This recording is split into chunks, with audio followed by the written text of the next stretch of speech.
दोस्तों fundamental analysis की आज हम सेकंड पोर्शन को एनालाइज करना सीखेंगे। मतलब इंडस्ट्री को किस तरीके से एनालाइज किया जाए। जैसे पिछली क्लास में हमने इकोनॉमी को एनालाइज करना सीख लिया था। अब जैसे आपने इकोनॉमी को एनालाइज किया, अब आपको ऐसा लगता है, आपने अपनी रिसर्च के मुताबिक आपको ऐसा लगता है कि फ्यूचर के अंदर जो है वो इकोनॉमी बेहतरी की तरफ जा रही है। तो जाहिर है जब बेहतरी की तरफ अगर इकोनॉमी लगता है कि फ्यूचर में इकोनॉमी बेहतर की तरफ जाएगी, तो हम क्या करते हैं, इन्वेस्टमेंट करने का डिसीजन ले लेते हैं। जब हमने इन्वेस्टमेंट करने का डिसीजन ले लिया तो अब हमें ये डिसाइड करना है कि हमें कौन सी इंडस्ट्री के अंदर इन्वेस्टमेंट करनी चाहिए।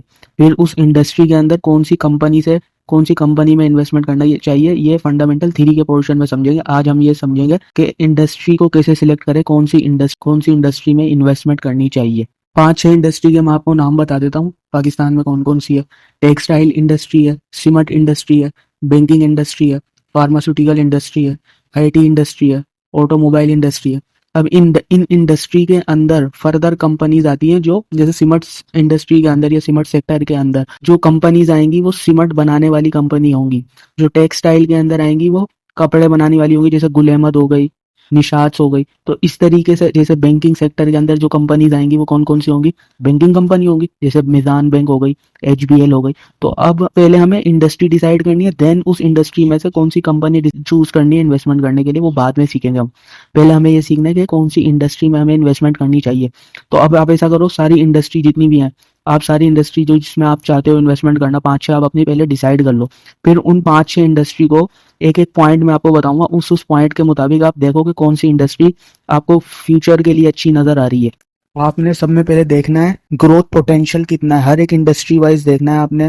जैसे बैंकिंग इंडस्ट्री के लिए भी देखना है, सब में पहले आपने देखना है ग्रोथ पोटेंशियल। टेक्सटाइल के लिए भी देखना है, आईटी सेक्टर के लिए भी देखना है, सीमेंट सेक्टर के लिए भी देखना है। अब ये देखोगे कैसे आप सब में पहले उस इंडस्ट्री का पास रेट चेक करते हुए कि पिछले सालों में, पिछले 5 साल 10 साल के अंदर उस सेक्टर ने कोई ग्रोथ पकड़ी है। अगर उसमें ग्रोथ है तो फिर जाहिर है आगे भी पकड़ती हुई जाएगी ग्रोथ वो।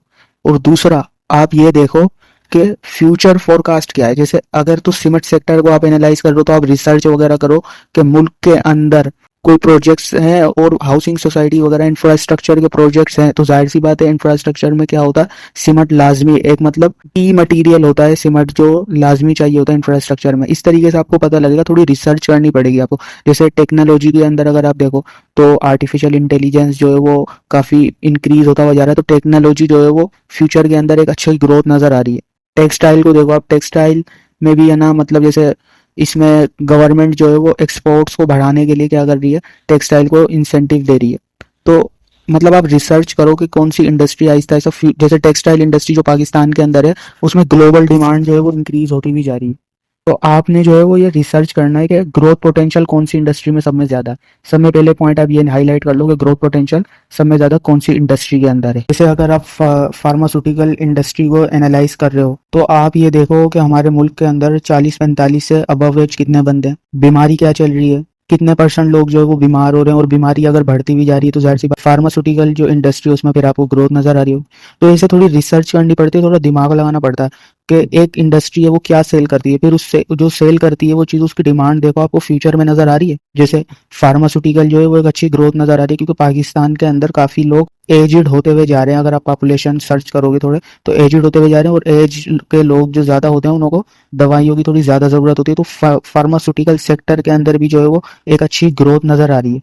तो थोड़ा पोटेंशियल ग्रोथ मतलब देखने के लिए आपको थोड़ा इंडस्ट्री में रिसर्च करनी पड़ेगी कि उसका आउटपुट क्या है, फिर उस आउटपुट की आप डिमांड चेक करो कि फ्यूचर में कंसिस्टेंट है, इंक्रीज होगी या डिक्रीज होगी। इस तरीके से आप एनालाइज करो ग्रोथ पोटेंशियल सब में पहले। सेकंड नंबर पे आप देखो कॉम्पिटिटिव लैंडस्केप, यानी कि कौन सी इंडस्ट्री के अंदर कॉम्पिटिशन सब में कम है।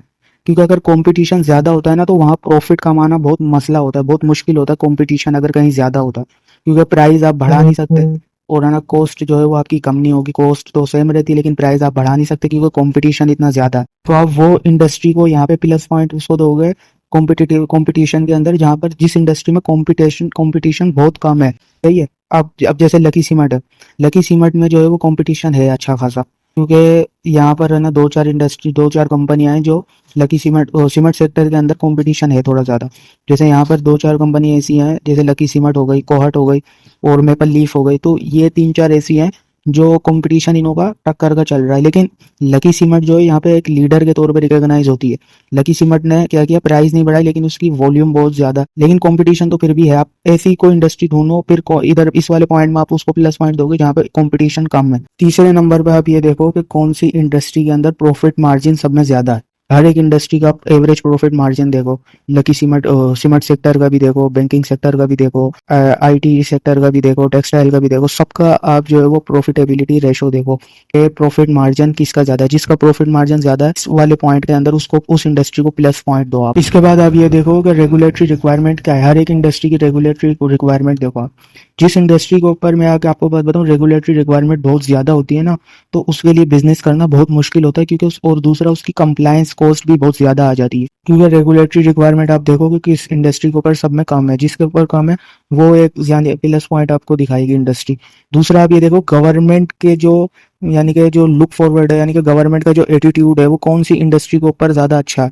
मतलब जैसे टेक्सटाइल है, टेक्सटाइल के ऊपर जो है गवर्नमेंट की रेगुलेशन बहुत अच्छी है, क्योंकि टेक्सटाइल जीडीपी के अंदर बड़ा कंट्रीब्यूट करती है।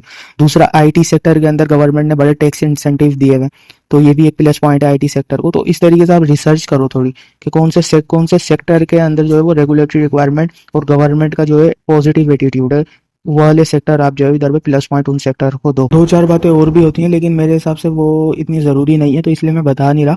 लेकिन ये जो मैंने बातें बताई है इसकी बेसिस पर आप एक अच्छी इंडस्ट्री को अच्छा मतलब ढूंढ के निकाल लोगे, अच्छा एनालाइज कर लोगे। तो ये जो चारों पांच पॉइंट्स जो मैंने बताए हैं वो एक हर एक इंडस्ट्री पे अप्लाई करो। उसके बाद आप अपनी जजमेंट की बेस पे जो है वो इंडस्ट्री को निकालो, कौन सी इंडस्ट्री जो है वो फ्यूचर पर्सपेक्टिव के हिसाब से अच्छी है।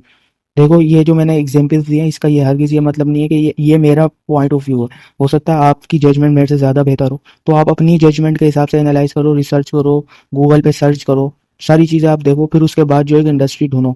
फिर इंडस्ट्री ढूंढने के बाद उस इंडस्ट्री में से जो 10 11 8 10 कंपनी आ रही होंगी, उन 8 10 कंपनी में कौन सी कंपनी को जो है वो चूज़ करना चाहिए इन्वेस्टमेंट करने के लिए, वो हम अगली क्लास में सीखेंगे।